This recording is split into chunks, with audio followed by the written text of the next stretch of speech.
Les orateurs entament leur discussion sur la connexion entre le monde physique et le monde occulte. Ils expliquent que différentes couches de conscience existent entre le niveau le plus subtil et le niveau physique le plus dense. Dans certaines conditions, un être matérialisé peut effectuer des actions physiques, telles que déplacer des objets lourds, en utilisant le corps physique subtil qui possède une force bien plus grande que le corps physique grossier. Il mentionne également deux histoires qui suggèrent qu'il est possible qu'un cadavre frais puisse être utilisé comme hôte pour une divinité ou un être spirituel, à condition d'avoir les compétences nécessaires pour infuser son propre esprit dans le corps. L'exemple d'Adi Shankaracharya est donné, où le yogi prend temporairement le contrôle du corps d'un roi décédé pour répondre aux questions du débat sur la vie de famille et les relations émotionnelles et sexuelles. Une autre histoire est racontée par un militaire indien qui a observé un corps fraîchement décédé être possédé temporairement par une force extérieure. Cependant, ce processus n'est pas facile et peut causer une grande friction ou inconfort lors de l'entrée ou de la sortie d'une entité dans un corps. Un groupe de personnes entre dans une grotte où elles trouvent un yogi presque complètement desséché en train de réciter le mantra Om. Le yogi leur demande de lui apporter un petit morceau de chair qu'ils trouveront dans une rivière, ce qu'ils font. Le yogi mange ce morceau de chair et meurt aussitôt. Pendant ce temps, le cadavre d'un jeune homme se lève et s'éloigne de la rivière. Il s'avère que le yogi a transféré sa conscience dans le corps du jeune homme en utilisant le morceau de chair. Bien que cela soit possible, il est peu probable qu'une divinité accepte une telle possession, préférant inspirer et agir à travers les êtres humains plutôt que de s'incarner eux-mêmes. Cependant, il y a eu des incidents rares où une telle possession a eu lieu. Un exemple est celui d'une vieille dame dans l'ashram qui était sur le point de mourir, mais qui a subi un changement soudain et continué à vivre. L'histoire raconte comment une personne nommée Liti a subitement changé de comportement. Elle est devenue presque mutique et semblait être une autre personne. Tout ce qu'elle voulait, c'était manger. Après quelques jours, quelqu'un a décidé d'en informer la mère, qui a alors déclaré que cela ne pouvait pas être Liti, mais plutôt un être qui avait pris possession de son corps. La mère a conseillé de refuser la nourriture qu'elle demandait, et finalement, cet être a quitté le corps. Cela soulève la question de la possibilité de la présence de divinités ou d'entités inférieures dans le monde. Il est dit que le corps peut être ressuscité si une personne avec suffisamment d'énergie vitale décide de s'identifier à ce corps. La mère explique également que pour que la résurrection ait lieu, la couche la plus proche du physique, appelée esprit de la forme, doit rester intacte. Elle fait également référence à des discussions médicales récentes qui montrent que certaines parties du corps continuent de vivre pendant un certain temps, même après la mort. La mère explique que ces parties doivent se décomposer complètement avant la crémation ou l'enterrement. Cependant, en Inde, les gens ont souvent tendance à se dépêcher de les brûler rapidement par peur des fantômes. La mère mentionne également la possibilité de couper consciemment le lien qui relie le défunt à son corps physique, ce qui peut être fait par la personne elle-même ou par quelqu'un d'autre qui en a la capacité. Il s'agit simplement d'influencer les différentes couches de substances qui séparent le physique du subtil. L'auteur mentionne également une expérience personnelle où il a placé une fleur près du nez d'une personne décédée pour aider à la séparation entre le physique et le subtil. Dans ce passage, l'auteur relate une expérience où il a pu sentir le corps subtil d'une personne décédée libérer son souffle et se séparer du corps physique. L'auteur explique que cette transition vers le monde subtil peut se produire rapidement après le décès et permet à l'âme de se libérer. Des recherches récentes en imagerie par résonance magnétique fonctionnelle, IRMF, ont montré que le cerveau continue de fonctionner même après que le cœur ait cessé de battre. Cependant, la fonctionnalité du cerveau se détériore progressivement. L'auteur évoque également l'existence de différentes couches subtiles du corps physique qui se décomposent à des rythmes différents après la mort. Ces observations confirment l'idée de l'auteur selon laquelle le corps physique est soutenu par des forces subtiles, telles que l'énergie vitale. Il explique que, dans certains cas de transe cataleptique, les fonctions vitales du corps peuvent rester actives malgré un apport d'oxygène très faible, suggérant que la source principale d'énergie n'est pas l'oxygène physique mais une force de vie dense présente dans le corps subtil. Ceci soulève l'idée d'une relation entre les différentes gradations subtiles du corps et le maintien de la vie physique. Dans ce texte, l'auteur parle de différentes gradations de conscience dans le corps humain. Il évoque notamment l'influence psychique sur le physique, qui est plus forte chez certaines personnes ayant cultivé cette connexion. Il mentionne également la présence de cette influence psychique dans les fleurs, symbolisant la conscience vitale dans le monde naturel. L'auteur donne ensuite un exemple d'un enseignant qui avait une tache rouge vif au centre de sa poitrine en raison de sa concentration soutenue sur la présence psychique. Il souligne ensuite la complexité de ces gradations et la manière dont le corps humain s'est organisé pour être capable de recevoir l'influence psychique et mentale. L'auteur évoque également l'évolution de la matière biologique sur des milliards d'années pour permettre une interaction avec la conscience mentale. Il mentionne enfin les possibilités d'évolution future, avec la potentialité d'une infusion de lumière supérieure dans la substance physique, permettant une ouverture à la conscience intuitive et même à la conscience supramentale. Il conclut en notant que même si le corps n'a pas encore été transformé en conscience supramentale, l'esprit de lumière peut servir de lien pour illuminer la vie mentale et biologique humaine, la libérant de l'ignorance. Dans cette partie, l'auteur discute du lien entre Mère et l'humanité. Lorsque Mère a quitté son corps physique, elle a transféré sa conscience dans la conscience de la Mère terrestre, qui était connectée à l'ensemble de l'humanité. Mère a ensuite travaillé sur le développement de cette conscience et a enregistré son expérience dans son agenda. Cependant, peu de gens comprennent réellement ces expériences, les interprétant souvent comme des expériences spirituelles plutôt que des expériences de conscience physique ouvertes au spirituel. Ensuite, l'auteur aborde la question de la possibilité d'incarner la force de Mère dans des ordinateurs ou des robots intelligents. L'auteur rappelle une expérience passée où Mère avait essayé de faire descendre sa force dans un ordinateur, mais cela a conduit à une défaillance de l'ordinateur. Cependant, l'auteur souligne que depuis cette période, les ordinateurs ont évolué vers un niveau de subtilité et de complexité qui rend possible une influence plus directe et complexe d'une conscience spirituelle ou mentale. Il est donc envisageable qu'une fusion entre l'intelligence artificielle et la force de Mère puisse avoir lieu à l'avenir, avec des effets difficiles à prédire. Une question importante qui se pose est de savoir s'il est possible d'infuser une conscience ou un être conscient dans une machine biologique ou une intelligence artificielle. Cette question a été soulevée lors d'une réunion où un chercheur en parapsychologie et un médecin étaient présents. Le chercheur en parapsychologie était sceptique quant à la possibilité d'une telle infusion, tandis que le médecin ne trouvait pas cette question intéressante. Cependant, l'intervenant a souligné l'importance de cette question pour l'avenir de l'humanité, car si l'on comprend le mécanisme par lequel l'esprit influence la matière, on pourrait construire des machines influencées par la pensée. Une expérience intéressante a été réalisée dans les années 1980 par un physicien qui cherchait à prouver que les phénomènes parapsychologiques étaient faux. Il a conçu une machine avec 1000 billes de métal qui devaient être réparties de manière égale. Il a ensuite demandé à des personnes se prétendant disposant de pouvoirs psychiques de se concentrer pour que plus de billes aillent dans un seau que dans l'autre. À sa grande surprise, ces personnes étaient capables de provoquer une inclinaison significative de la machine vers un seau spécifique. Cette expérience a montré que les phénomènes parapsychologiques étaient valides. À partir de cette expérience, on peut supposer que l'esprit peut influencer la matière, en particulier lorsque celle-ci est plus nombreuse. Cela ouvre la possibilité de créer des machines influencées par la pensée humaine. Pour déplacer un objet physique, il faut exercer une certaine force physique, que ce soit en poussant ou en densifiant l'objet. Cependant, notre esprit a la capacité d'influencer subtilement la matière à un niveau plus fin. Par exemple, si l'on a 1000 billes qui rebondissent aléatoirement, de petites impulsions simultanées sur les 1000 billes peuvent finalement créer un mouvement perceptible. Cela démontre que notre esprit a déjà une influence sur la matière, bien que cette influence soit subtile. Le cerveau, pour se connecter à l'esprit et recevoir ou influencer cette influence, doit développer une substance plus fine et raffinée afin que l'esprit puisse la déplacer facilement. Le cerveau comprend des milliards de cellules qui sont réceptives à ces impulsions de l'esprit, et leur combinaison à travers la structure des cellules cérébrales peut produire des résultats spécifiques. Le cerveau est donc plus un récepteur qu'un ordinateur, bien qu'il ait certaines capacités de calcul. Les scientifiques actuels pensent souvent au cerveau comme à un ordinateur, mais cela ne peut expliquer la complexité de la pensée créative. Il y a donc encore beaucoup à comprendre sur le fonctionnement du cerveau et son lien avec l'esprit. Une tentative pour relier l'esprit à une machine est le projet de conscience globale, qui utilise 65 ordinateurs à travers le monde pour générer des nombres aléatoires. Cela montre qu'il faudrait un grand nombre de capteurs subtils pour créer une connexion entre l'esprit et la machine. Le problème de produire des nombres véritablement aléatoires est l'un des plus grands défis de la physique, des mathématiques et de la technologie.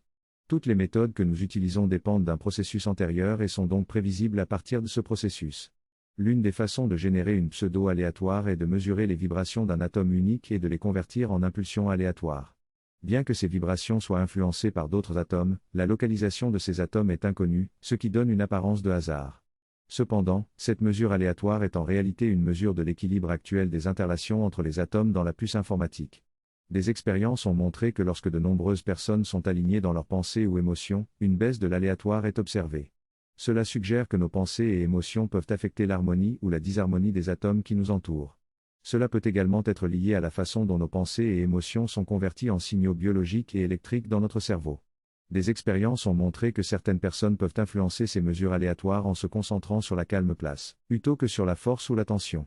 Cependant, il est encore nécessaire d'étudier davantage ces phénomènes et de comprendre si un robot intelligent et biologique peut être influencé par la conscience et si cette influence dépend de la personne qui essaie d'influencer. Dans cet extrait, l'auteur évoque des expérimentations scientifiques visant à infuser la conscience humaine dans la technologie. Il mentionne un scientifique du nom de Tierton qui utilise des générateurs de nombres aléatoires pour réaliser ses expériences. L'idée est d'infuser sa conscience personnelle dans un appareil électronique, ce qui le rendrait plus réactif à son propriétaire.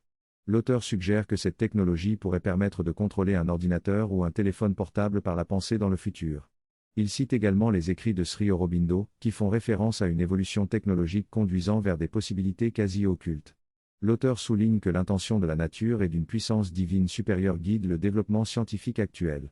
Il note également que les limites de la connaissance et de la puissance matérielle seront repoussées dans un avenir plus libre.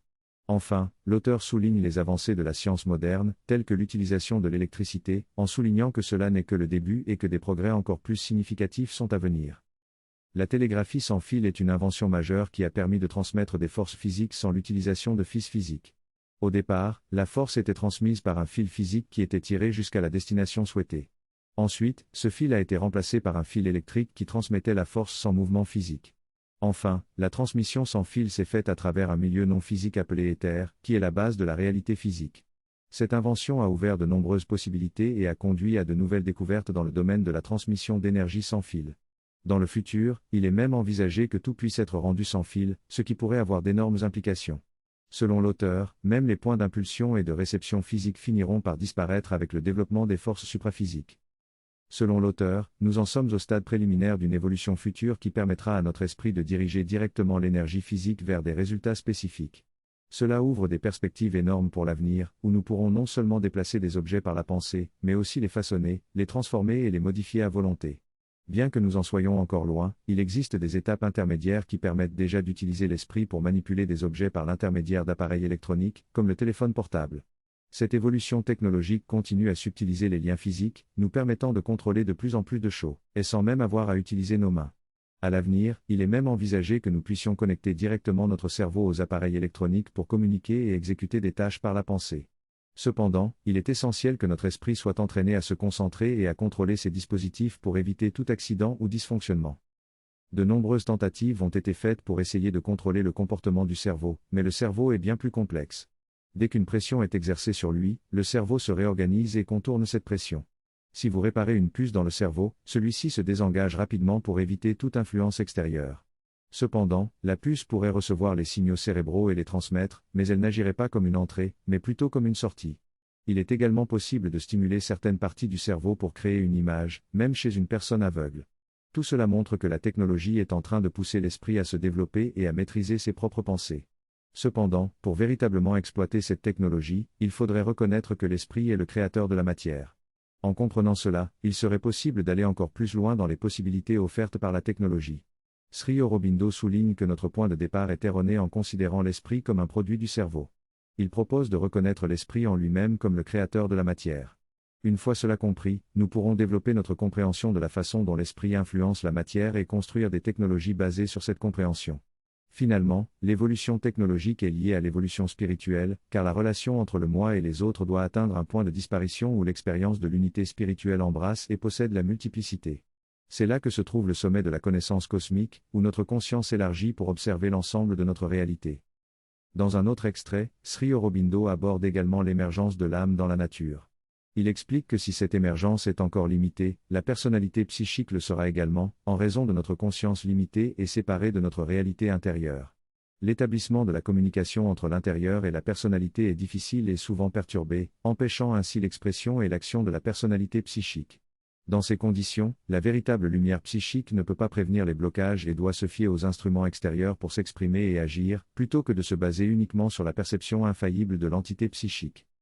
Dans ce passage, il est expliqué que le mental, les sentiments et la volonté psychique peuvent être limités et déformés, ce qui entraîne une perte d'influence de l'être psychique. De plus, la communication entre les êtres humains est souvent entravée par des pensées, des émotions et des préjugés. Cependant, la technologie peut aider à subtiliser ces communications et à les relier de manière plus directe. Par exemple, il est possible de capter les impulsions mentales à l'aide de générateurs de nombres aléatoires. De plus, des expériences occultes ont été tentées, notamment pour influencer la communication militaire. Dans les années 1950 et 1960, des expériences secrètes ont été menées pour étudier la transmission de la pensée et de la télépathie. Par exemple, des astronautes russes ont été chargés de prendre contact télépathique avec certaines personnes, avec succès. Des expériences similaires ont été menées avec des plantes, montrant que l'intention était détectée même sans contact physique. Ces exemples suggèrent que les communications subtiles entre les consciences humaines sont possibles et peuvent être développées à l'aide de la technologie. L'idée exprimée dans le texte est que les plantes et les animaux peuvent développer des liens avec les êtres humains et absorber quelque chose de leur conscience et de leur qualité. Les plantes peuvent même répondre aux expériences et aux émotions humaines. Cette connexion mutuelle entre les plantes et les humains a de profondes implications, non seulement pour la communication avec les plantes, mais aussi pour la compréhension de la conscience et de l'évolution. De plus, ceci s'étend à l'ensemble de la nature, où chaque créature possède une conscience distincte et évolue en interaction avec les autres. Ainsi, si nous détruisons un élément de la nature, nous détruisons quelque chose en nous-mêmes. L'auteur souligne également la possibilité pour une intelligence ou une conscience subtile d'habiter des machines et d'influencer la technologie. Cette idée est comparée aux rituels religieux où des déités sont consultés à travers des offrandes et des questions. En résumé, le texte explore les nombreuses implications de la relation entre les êtres humains, les plantes, les animaux et la technologie. Dans cette discussion, il est question des possibilités de communication basées sur la technologie physique, qui sont encore très primitives et susceptibles de distorsion. Il est souligné que les interférences d'autres personnes peuvent altérer les résultats. En ce qui concerne la question de savoir si la biologie synthétique et les humains synthétisés sont éthiques selon le yoga intégral, la réponse est que l'utilisation de membres prothétiques n'a pas de valeur spirituelle, bien que l'énergie vitale puisse y être infusée. Concernant la prolongation de la durée de vie en utilisant des composants électriques, cela peut être possible dans une certaine mesure, mais il y a des limites en raison de la résistance du corps physique à l'infusion d'énergie vitale. Il est suggéré que la clé de l'évolution réside dans la plasticité de la conscience et que l'amplification de cette plasticité serait un moyen de prolonger la qualité de vie dans la durée de vie. La discussion se termine sur l'importance de cette direction évolutive.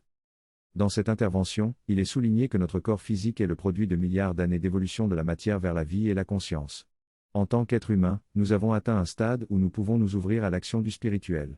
Cette évolution nous a donné la capacité de transformer rapidement nos niveaux de conscience grâce à l'influence de la dimension spirituelle. Il est souligné que nous avons maintenant la possibilité de réaliser la raison pour laquelle l'univers a été créé. La question clé est de savoir combien de temps et d'efforts nous sommes prêts à consacrer à cette connexion avec le spirituel. L'aide et le pouvoir sont disponibles pour ceux qui font le choix de s'éveiller et de participer à cette évolution. Il est encouragé à réfléchir et à faire un choix qui ouvre la voie vers un avenir rempli de potentiel. En s'unissant dans l'aspiration, nous influençons la vibration physique de notre environnement, et ainsi, nous pouvons harmoniser les atomes autour de nous et à travers le monde. Le discours se conclut par un salut respectueux, namasté, et des remerciements.